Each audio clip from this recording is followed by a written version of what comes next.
Sides और angles का जो आपस का रिलेशनशिप है उसको हम यहाँ पे स्टडी करेंगे और कुछ रिजल्ट्स प्रूव करेंगे जो कि रिलेट करते हैं साइड्स और एंगल्स को आपस में, उससे रिलेटिव कुछ रिजल्ट्स हम प्रूव करेंगे।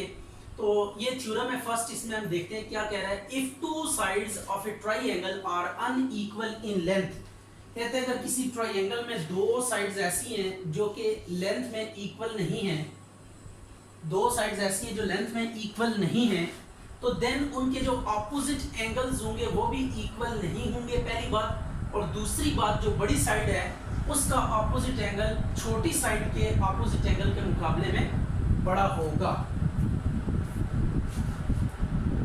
अब हमने ये चीज प्रूव करनी है, तो इसको प्रूव करने के लिए सबसे पहले हम क्या करते हैं, एक ट्राइंगल ड्रॉ करते हैं। ट्राइंगल ड्रॉ करते हैं इन सच अ वे, ये ट्राइंगल बना लेते हैं हम लोग।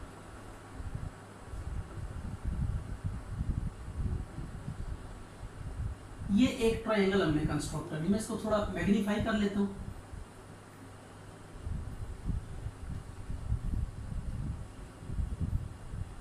ये एक ट्राइंगल है, इसको वर्टिसेस को नाम रख लेते हैं ए बी सी।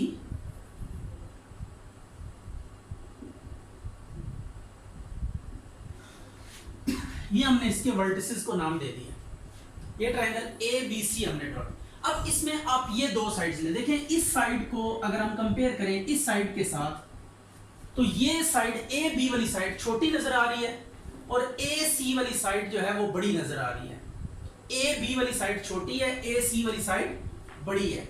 तो अब कहता ये है कि जो बड़ी साइड है, बड़ी साइड का जो ऑपोजिट एंगल है वो ये है, देखिए इस साइड के ऑपोजिट ये बी वाला एंगल है, राइट हो गया। और छोटी साइड का जो ऑपोजिट एंगल है वो सी वाला एंगल है। तो अब हमने प्रूव ये करना है कि ए बी आपके पास अगर छोटी साइड है, इसको अगर हम लिखें A B, measurement A B less than measurement A C, right हो गया। ए बी जो है वो less than measurement A C है। तो अब प्रूव ये करना है कि ए बी का जो ऑपोजिट एंगल होगा that is angle C is less than बड़ी साइड जो ए सी है, ए सी का ऑपोजिट एंगल बी है, मेजरमेंट एंगल बी। ये हमने प्रूव करना है कि छोटी साइड का जो कॉरेस्पॉन्डिंग एंगल होगा, यानी स्मॉलर साइड के जो ऑपोजिट एंगल होगा वो भी छोटा होगा एज कंपेयर टू उस साइड के एंगल से जो साइड क्या होगी लेंथ वाइज बड़ी होगी। तो बड़ी साइड अगर लेंथ बड़ी है तो उसका ऑपोजिट एंगल भी बड़ा होगा as compare to any other small side and its angle. तो अब आपने क्या करना है, ये ट्राइंगल है आपके पास, हमने एज्यूम कर लिया कि ए सी जो है वो बड़ी साइड है और ए बी छोटी साइड है। Measurement A C is greater than measurement A B. ये गिवन है, दो साइड्स उनमें से एक बड़ी है एक छोटी है, तो ए सी को हमने बड़ी साइड मान लिया और ए बी को छोटी साइड मान लिया। अब हमने प्रूव करना है ए सी का जो ऑपोजिट एंगल होगा, ए सी का ऑपोजिट, बड़ी साइड का ऑपोजिट, बड़ी साइड का जो ऑपोजिट एंगल है वो बी पे बन रहा है, तो इसको हम लिखेंगे ए बी सी। तो measurement angle A B C will be greater than measurement angle A C B, right हो गया। तो ये इस ए बी के ऑपोजिट एंगल ये सी वाला है, तो इसको कैसे लिखेंगे, ए सी बी, सी को सेंटर में रखना है। तो ये आ गया measurement A C B, B पे जो एंगल बन रहा है ए बी, बी को सेंटर में रखेंगे सी, और सी पे जो एंगल बन रहा है सी को सेंटर में रखेंगे, ए सी बी आ जाएगा, राइट हो गया। अब हमने थोड़ी सी कंस्ट्रक्शन करनी है। कंस्ट्रक्शन ये करनी है कि जो बड़ी साइड है, इस बड़ी साइड के ऊपर आपने एक पॉइंट डी ले लेना है। इस बड़ी साइड के ऊपर आप एनीवेयर कोई पॉइंट आपने क्या ले लेना है, डी पॉइंट ले लेना है। और डी पॉइंट किस तरीके से लेना है, डी पॉइंट आपने इस तरीके से लेना है कि ये जो साइड है, ये वाली साइड, इसको अगर हम कंपेयर करें ये वाली साइड और ये वाली साइड आपस में क्या हो जाए, इक्वल हो जाए, राइट हो गया। यानी ए बी इक्वल हो जाए ए डी के। आपने जो साइड लेनी है वो कैसे लेनी है, A D would be equal than A B. आपने साइड इस पॉइंट इस तरह लेना है, ये वाली साइड ए से डी तक वाली साइड और ए से बी, ये दो साइड्स आपस में क्या हो जाए, इक्वल हो जाए। क्योंकि ये ग्रेटर साइड थी तो ग्रेटर साइड का जो एक्स्ट्रा सेगमेंट है उसको हम ड्रॉप कर देंगे, बाकी जो पार्ट होगा वो ये इक्वल हो जाएंगे। तो अब हमने ये ले ली। इसके बाद हमने एंगल्स को लेबल करना है। यहाँ पे एंगल 1 का नाम दे दें इसको, और यहाँ पे जो एंगल बन रहा है इसको एंगल 2 का नाम दे दें। अब देखें ये दो साइड्स इक्वल है, ये साइड और ये साइड इक्वल है, तो इनके जो ऑपोजिट एंगल्स होंगे ये भी क्या होंगे, इक्वल होंगे। तो मेजरमेंट एंगल 1 मेजरमेंट एंगल 2 के इक्वल होगा, राइट हो गया कि नहीं। तो अब हम इसको लेकर थोड़ा सा काम आगे लेकर चलते हैं कि सबसे पहले हम ट्राइंगल ले लेते हैं। इन ट्राइंगल एबीडी, एबीडी में क्या है, मेजरमेंट एंगल 1 इक्वल है मेजरमेंट एंगल 2 के। ठीक हो गया। ये क्या है, आइसोसेलेस ट्राइंगल है, आइसोसेलेस ट्राइंगल। लिख the triangle ABD is an isosceles triangle. ठीक है, एबीडी जो ट्राइंगल है वो क्या है, आइसोसेलेस ट्राइंगल है। Triangle ABD is an isosceles triangle. ये एक आइसोसेलेस, तो आइसोसेलेस ट्राइंगल होने की वजह से इसके दो एंगल्स और दो साइड्स क्या होती हैं, इक्वल होती हैं। ये बात ध्यान में रखनी है कि जब भी कोई ट्राइंगल आइसोसेलेस ट्राइंगल होगी तो उसकी दो साइड्स और उनके जो अपोजिट एंगल्स होंगे वो क्या होंगे, इक्वल होंगे इन लेंथ। ये आ गया। अब यहां से हम एक और चीज भी कर सकते हैं। अब अगर हम ट्राइंगल दूसरी वाली लें, इन ट्राइंगल BDC, अगर मैं ये वाली ट्राइंगल एज्यूम करूं, अगर इस ट्राइंगल को हम ले लें, इस ट्राइंगल को लेने के बाद आपने जो चीज यहां पे ध्यान में रखनी है वो ये है कि C पे जो एंगल बन रहा है वो इस एंगल 2 के मुकाबले में क्या होगा, छोटा होगा। इसको हम डिस्कस करते हैं। देखिएगा, measurement angle ACB will be less than measurement angle 2। इसको 1 का नाम दे दें, बल्कि इसको 1 का नाम दे देते हैं और इसको 2 कह देते हैं। राइट होगी। ये कैसे हमने किया, आज आपने एक बात याद रखनी है कि अगर आपके पास ये कोई ट्राइंगल है, इस तरीके से ये ट्राइंगल है, इसके 3 इंटीरियर एंगल्स होते हैं। ये 3 इसके क्या हैं, इंटीरियर एंगल्स। और ये एक एंगल हम ले लेते हैं exterior angle. This one is exterior angle, triangle के बाहर बन रहा है। तो ये जो ट्राइंगल का एक्सटीरियर एंगल होता है, जो अपोजिट साइड पे इंटीरियर एंगल्स बन रहे होते हैं इसके, ये वाला एंगल और ये वाला, इनके मुकाबले में ये क्या होता है, ग्रेटर होता है। अगर इसको हम 1 का नाम दे दें, इसको 2 का नाम दे दें और इसको मैं G का नाम दे देता हूं, तो this angle will be greater then this one and also this angle will be greater then this one. और इसकी वैल्यू अगर आप कैलकुलेट करना चाहें तो इसकी वैल्यू अंदर वाले दोनों एंगल्स के सम के इक्वल होती है। तो ये आप इन दोनों एंगल्स को सम करेंगे तो ये बाय वाला एंगल आएगा। यानी एक्सटीरियर एंगल जो होता है किसी भी ट्राइंगल का, वो अपोजिट जो इंटीरियर एंगल्स होते हैं उनके सम के इक्वल होता है। तो इंडिविजुअली अगर आप कंपेयर करें तो इस एंगल से भी ये बाहर वाला एंगल बड़ा होगा और इस एंगल से भी ये बाहर वाला एंगल बड़ा होगा। अब देखिए, ये डॉटेड वाली आपके सामने ट्राइंगल है। इस ट्राइंगल में ये अंदर वाला एंगल है और ये बाहर एंगल है, इस ट्राइंगल के बाहर बन रहा है। तो इट्स मीन इस एंगल के मुकाबले में ये बाहर वाला एंगल क्या होगा, ग्रेटर होगा। राइट हो गया। ये देखिए, डॉटेड वाली ट्राइंगल के अंदर एंगल C पे बन रहा है। इसको हम ACB लिख सकते हैं, ACB इसको लिख सकते हैं। तो ये एंगल अगर आप देखें तो ये कहां पे बन रहा है, अंदर बन रहा है। और ये 2 वाला एंगल जो है इस डॉटेड ट्राइंगल के बाहर बन रहा है। तो व्हाट वी से कि ये जो ACB वाला एंगल होगा, it would be less than measurement angle 2। अब देखिए, मेजरमेंट एंगल 1 और मेजरमेंट एंगल 2 आपस में इक्वल है, तो आप इसको 2 की जगह पे 1 भी लिख सकते हैं, because both are equal less than measurement angle 1। Right हो गया। यूजिंग 1, इक्वेशन 1 को हमने यूज किया। और ये रिजल्ट आप कैसे लिखेंगे, exterior angle of any triangle will be equal to will be greater than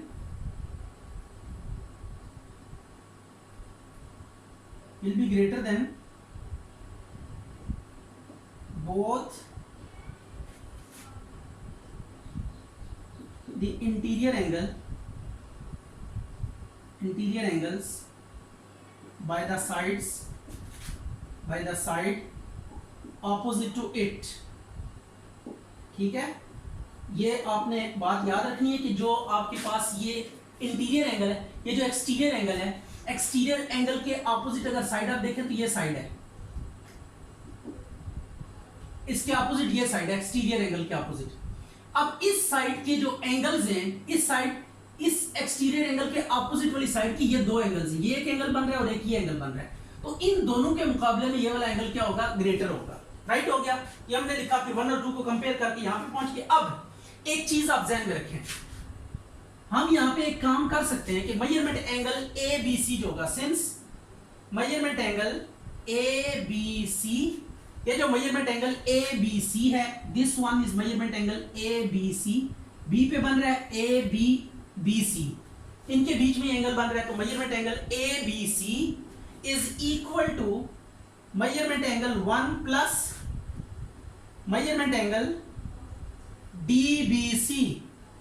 इसको जरा अंडरस्टैंड करें कैसे लिखा है। Measurement angle A B C, measurement angle A B C, ये मैंने इसको हाईलाइट किया हुआ है, ये यहाँ पे ये पूरा कंप्लीट एंगल, ये एंगल 1 और ये नीचे वाला एंगल, इस एंगल को हम क्या लिख सकते हैं, measurement angle D B C, ये ऐसे लिख सकते हैं। राइट हो गया। ये डी बी पे बन रहा है, डी बी वाले बाजू और बी सी वाले आर्म्स के बीच में है ये, तो डी बी वाला आर्म यूज हो रहा है और बी सी वाला आर्म, तो इनके बीच में एंगल है, तो so measurement angle D B C plus measurement angle 1, ये कंप्लीट एंगल आ जाएगा measurement angle A B C. Right हो गया। अब आप अगर यहां पे एक काम करें, वो काम ये किया जा सकता है कि अगर हम यहां से इसको ड्रॉप कर देते हैं इसको, तो व्हाट विल हैपन, जैसे आपके पास लिखा हुआ है 5 इज इक्वल टू 3 प्लस 2, आप इस 2 को यहां से ड्रॉप कर दें, तो 5 और 3 में क्या रिलेशनशिप हो जाएगा, 5 वुड बी ग्रेटर देन 3, 5 जो है वो 3 से ग्रेटर हो जाएगा, 5 क्या हो जाएगा 3 से ग्रेटर। तो अब हम यही काम करने लगे हैं, A B C is greater than measurement angle 1, ये आ गया measurement angle A B C greater than measurement, ये हमने ड्रॉप कर दी वैल्यू, तो वो वाली चीज यहाँ पे डेवलप होगी कि जब दो वैल्यूज अगर ऐड हो रही हैं और इक्वालिटी आ रही है, तो जब एक चीज को आप छोड़ेंगे तो जो लेफ्ट साइड होगी वो ग्रेटर हो जाएगी। अब इसको हम ऐसे भी लिख सकते हैं, मेजरमेंट एंगल 1 उल्टा के ये greater than measurement angle A C B, इसको 3 का नाम दे दें। अब इसके आगे आप 3 जोड़ देंगे, देखिए ये 3 इसके साथ जोड़ सकते हैं आप, इनको कंपेयर करेंगे तो यह जगह measurement angle A B C is greater than measurement angle 1 और ये ग्रेटर है measurement angle A C B. Right हो गया। कंपेयरिंग कंपेयरिंग 3 एंड 4, 3 और 4 को आपने क्या कर दिया, कंपेयर कर दिया। अब आप 1 को बीच में से ड्रॉप कर सकते हैं, जब ये कॉन्टिन्यूअस इनइक्वालिटी आ रही हो तो आप बीच में वाली सारी वैल्यूज को क्या कर सकते हैं, ड्रॉप कर सकते हैं। इस प्रॉपर्टी का नाम है ट्रांजिटिव प्रॉपर्टी, ये ट्रांजिटिव प्रॉपर्टी आपने लगा दी यहाँ पे, ठीक है, ट्रांजिटिविटी। तो यही प्रूव करना था आपने, measurement angle A B C is greater than measurement A, ये देखें यही प्रूव करना था, measurement angle A B C is greater than measurement A C B, तो एज रिक्वायर्ड ये आंसर आ गया। ये एक थ्योरम है, if two angles of a triangle are unequal, पहले साइड्स थी अब एंगल्स, यानी जो गिवन था वो प्रूव हो गया, जो प्रूफ था वो गिवन हो गया।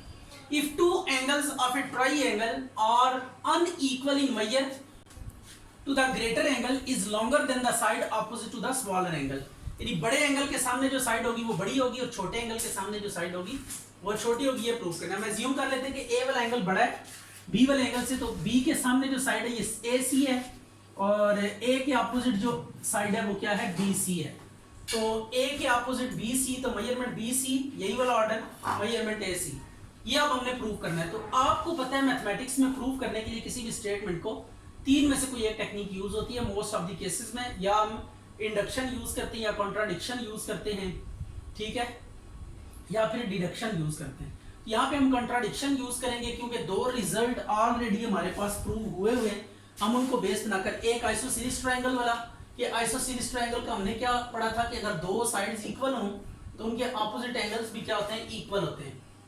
अगर 2 साइड्स इक्वल हो तो उनके ऑपोजिट एंगल्स भी क्या होते हैं, इक्वल होते हैं। बिल्कुल इसी तरह अभी हमने पिछला एक थ्योरम पढ़ा कि अगर साइड बड़ी होगी, एक साइड छोटी होगी तो बड़ी के ऑपोजिट एंगल बड़ा होगा और छोटी के ऑपोजिट एंगल छोटा होगा। ये आपने ना 2 थ्योरम्स आपके पास मौजूद हैं, इनको यूज करते हुए हम कॉन्ट्राडिक्शन मेथड यूज करेंगे। अगर ऑलरेडी कोई डेफिनेशन आपके पास मौजूद हो और उसके अगेंस्ट आपने प्रूव करना हो तो आप क्या करते हैं, आपके पास ऑप्शन ये होती है कि आप उनको कॉन्ट्रेरीली लेकर चलते हैं। तो अब हम क्या करेंगे, कॉन्ट्राडिक्शन यूज करेंगे। हमने एज्यूम कर लिया है कॉन्ट्राडिक्शन भी होता है कि टू प्रूव जो होता है उसके काउंटर एक रिजल्ट हम एज्यूम कर लेते हैं। Measurement B C is greater than measurement A C है ना। अच्छा जी, अब हम कॉन्ट्राडिक्शन लगाएंगे। कॉन्ट्राडिक्शन में जो प्रूव करना होता है ना, इसके अगेंस्ट हम रिजल्ट एज्यूम कर लेते हैं। ये कह रहा है कि प्रूव करना measurement B C is greater than measurement A C, तो अब हम प्रूव कर लेंगे नॉट ग्रेटर देन, ये हमने कह दिया नॉट ग्रेटर देन। अब आपको पता है measurement B C mean B C की लेंथ और मेजरमेंट ए सी की लेंथ हमेशा रियल नंबर्स में मेजर की जाती हैं, तो ये भी लेंथ होगी, ये भी लेंथ होगी, ये भी रियल नंबर होगा, ये भी रियल नंबर होगा। तो अब रियल नंबर्स में एक ट्रिकोटोमी प्रॉपर्टी है कि जब भी आप दो रियल नंबर्स लेंगे उनमें से या तो दोनों इक्वल होंगे, जैसे 2 और 2 आप लेते हैं ये इक्वल हैं, इसी तरह 3 और 2 लेते हैं तो 3 ग्रेटर है, इसी तरह 2 और 5 लेते हैं तो 2 क्या आ जाता है, लेस आ जाता है। तो जब भी आप क्या करेंगे, दो रियल नंबर्स पिक करेंगे, इन तीनों में से कोई एक रिलेशनशिप उनमें मस्ट एग्जिस्ट करेगा। इस प्रॉपर्टी को क्या कहते हैं, ट्रिकोटोमी प्रॉपर्टी। हमने कहा कि measurement BC is not greater than measurement AC, तो इसका मतलब दो ही ऑप्शंस और बचती हैं, या तो फिर ये इक्वल हो जाएंगे या फिर ये ग्रेटर देन की बजाय लेस देन आ जाएगा। अगर तो ये इक्वल है तो फिर वो पहला वाला रिजल्ट आइसोसेलेस वाला, अगर ये इक्वल है तो इनके ऑपोजिट एंगल्स भी इक्वल होंगे, व्हिच इज नॉट पॉसिबल क्योंकि ये इक्वल नहीं है।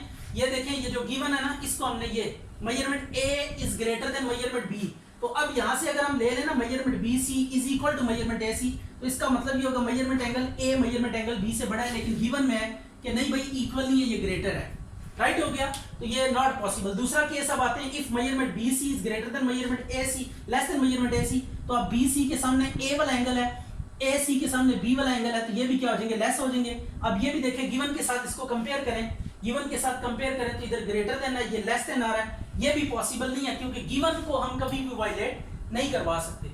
तो अब ये दोनों पॉसिबिलिटीज फॉल हो गई हैं, ना तो इक्वालिटी वाला रिलेशन होल्ड कर रहा है ना ही लेस देन वाला, तो इट्स मीन अब तीसरा एक ही रिलेशन बचा है, दैट इज ग्रेटर देन वाला, तो अब वो आप रिलेशन लिख देंगे।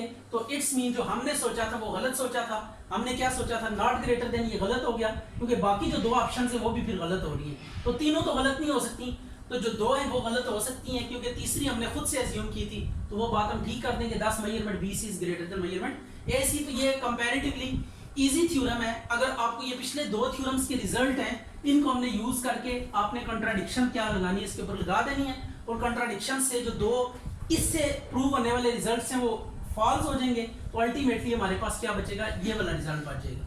तो इसे हम क्या देंगे कि ये स्टेटमेंट क्या होगी, प्रूव होगी।